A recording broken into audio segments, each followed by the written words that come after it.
বইয়ের 24 নাম্বার ম্যাথটা করবো এরপরে। হ্যাঁ, ম্যাট্রিক্স থেকে 24 নাম্বার ম্যাথ। 24 নাম্বারটায় একটু পেছানো আছে, বলছে যে একটা সমীকরণ দেওয়া আছে X plus Y plus Z equal 1 maybe, আরেকটা দেওয়া আছে L X plus M Y plus N Z. সৃজনশীলে তোমাদের এইভাবে আসবে, এটা কিন্তু সৃজনশীলে আসছিল। দেখো চট্টগ্রাম বোর্ড 2017 এই সৃজনশীলের একের খ নাম্বার প্রশ্নে আসছিল। সরি, যশোর বোর্ড 2017 এর 1 নাম্বার সৃজনশীলের খতে আসছিল এটা। তারপরে আর একটা কোশ্চেন ইকুয়েশন দেওয়া আছে L square X plus M square Y তারপরে N square Z equal K square. এটা তোমরা পারবা ইজিলি, কারণ তোমাদের আমি অলরেডি ক্রেমারের নিয়মের সাহায্যে সমাধান দেখাইছি। তাহলে এটা তোমাদের কাছে এই ডিজাইনটা তোমার কাছে পরিচিত যে এটার থেকে ম্যাট্রিক্স বানানো লাগবে কেমনে। হ্যাঁ, ভিডিও করছি, আছে মনে হয়। আচ্ছা, আমি তোমার সাজেস্ট করবো নি, তুমি আমাকে নক দিও। হ্যাঁ হ্যাঁ, ফেসবুকে আমার পেজ আছে, ওইখানে আমি প্রতিদিনই এটা আমার হলো এই লাইভগুলা করতে হয় আমার হলো ইয়েতেই, কি বলে, ফেসবুক আইডিতে। কারণ পেজে আবার লাইভ করতে গেলে একটু আছে, ঝামেলা আছে। এই স্যার হাবিব আমার আইডির নাম, আর হলো গ্র্যাভিটি স্কুল অফ সায়েন্স হলো কি আমার পেজের নাম। পেজের নামে বাংলায় আছে গ্র্যাভিটি স্কুল অফ সায়েন্স। ঠিক আছে,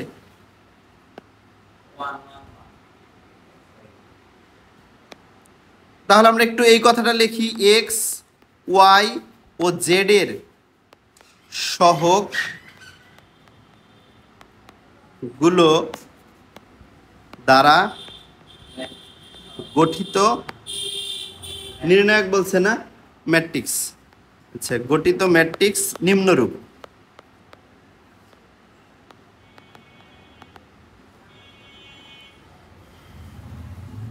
এক্স ওয়াই ও জেড এর সহগগুলো দ্বারা গঠিত ম্যাট্রিক্স নিম্নরূপ। এই দেখো এক্স এর সহগগুলা কি, এক্স এর সহগ প্রথম সমীকরণে কি এক্স এর সহগ কিছুই নাই, তার মানে 1 1। পরের ডা এক্স এর সহগ এল, ওয়াই এর সহগ এম, জেড এর সহগ এন। তারপরেরটায় এক্স এর সহগ এল স্কোয়ার, ওয়াই এর সহগ এম স্কোয়ার, জেড এর সহগ এন স্কোয়ার।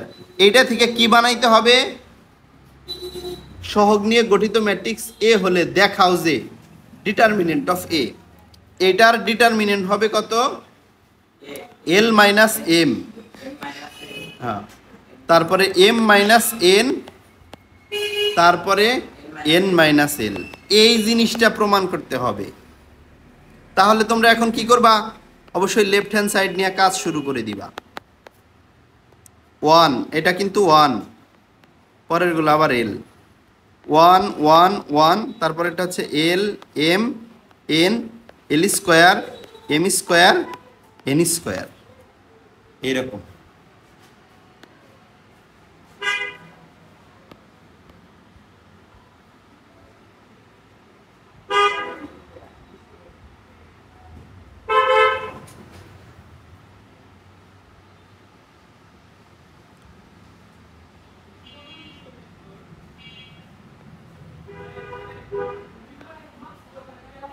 এল minus M, M minus N, N minus L, এটা বানাইতে হবে। এই তোমরা দেখে এটা তোমাদের কি মনে হয় বলো তো, কি করলে সর্বাধিক সংখ্যক শূন্য পাওয়া যাবে? 1 নাম্বার সারি থেকে 1 নাম্বার কলাম থেকে 2 নাম্বার কলাম যদি বাদ দাও, শূন্য হবে না একটা? আবার 2 নাম্বার কলাম থেকে 3 নাম্বার কলাম বাদ দিলে আরেকটা শূন্য হবে না? এটা কিছুতে গুণ করা লাগবে না, এমনি শূন্য হয়ে যাবে। তাহলে তুমি তো একটা ভুক্তি করা পারবা না, করলে কলামের প্রত্যেকটা ভুক্তি করা লাগবে। তাহলে পরেরটা করো এল মাইনাস এম, তারপরেরটা এম মাইনাস এন, তারপরেরটা L square minus M square, তারপরেরটা M square minus N square, তারপরে এখানে এন, এখানে এন স্কোয়ার। বাস।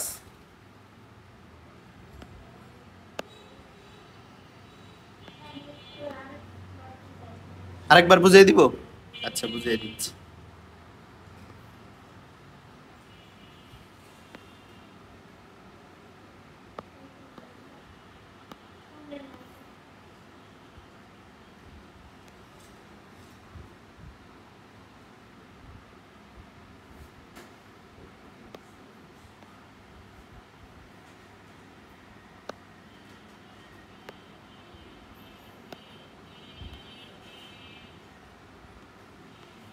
দেখো এই লাইনটা আরেকবার বুঝিয়ে দিচ্ছি, এটা কি করছি।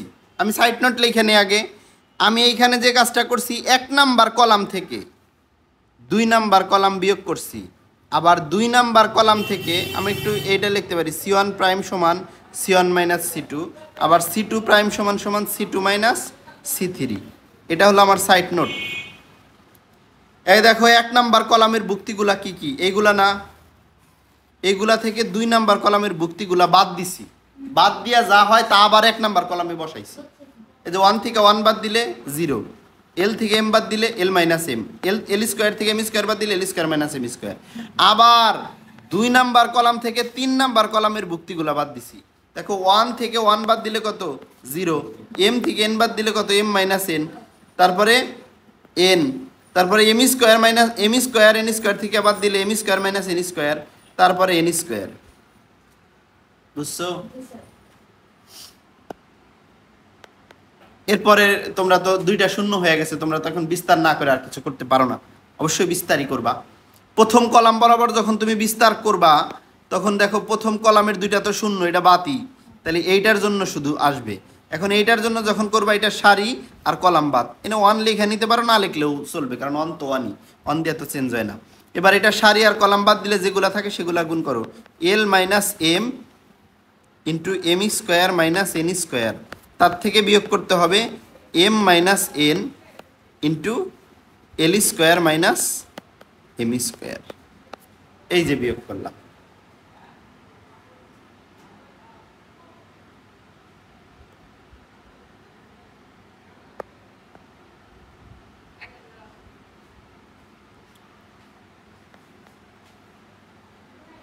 বিস্তার করছি জাস্ট, আর কিছুই না। এবার দেখো একটু সূত্র ফেলে নিতে পারো, আর যদি সূত্র না ফেলো তাও সমস্যা নেই, কারণ তোমাদের এগুলো জানাই আছে। M square minus N square মানে কি, M plus N into M minus N. আবার L square minus M square মানে কি, L plus M minus L minus M. এখন দেখো সমান সমানের আগে আর পরে কি কি কমন আছে। এই যে যে একটা সরি সমান সমান বলতেছি, মাইনাস, মাইনাসের আগে এবং পরে কি কি কমন আছে। তাহলে কমন আছে 2টার মধ্যেই এল মাইনাস এম, কমন আছে 2টার মধ্যেই এম মাইনাস এন, এই 2টা কমন আছে। এল মাইনাস এম আর এম মাইনাস এন, এই 2টা কমন আছে 2টার মধ্যেই। এই যে এই যে এই যে আর এই যে, তাহলে অবশিষ্ট থাকে কি সেটা লিখবা না।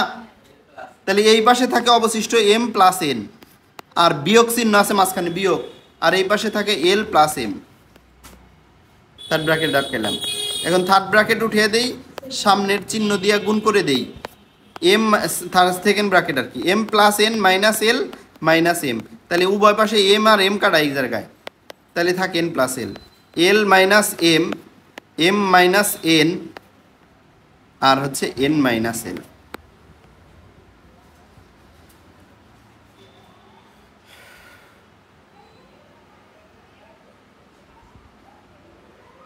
এই হচ্ছে বিষয়, হইল প্রমাণ। এটাই তো প্রমাণ, রাইট হ্যান্ড সাইড।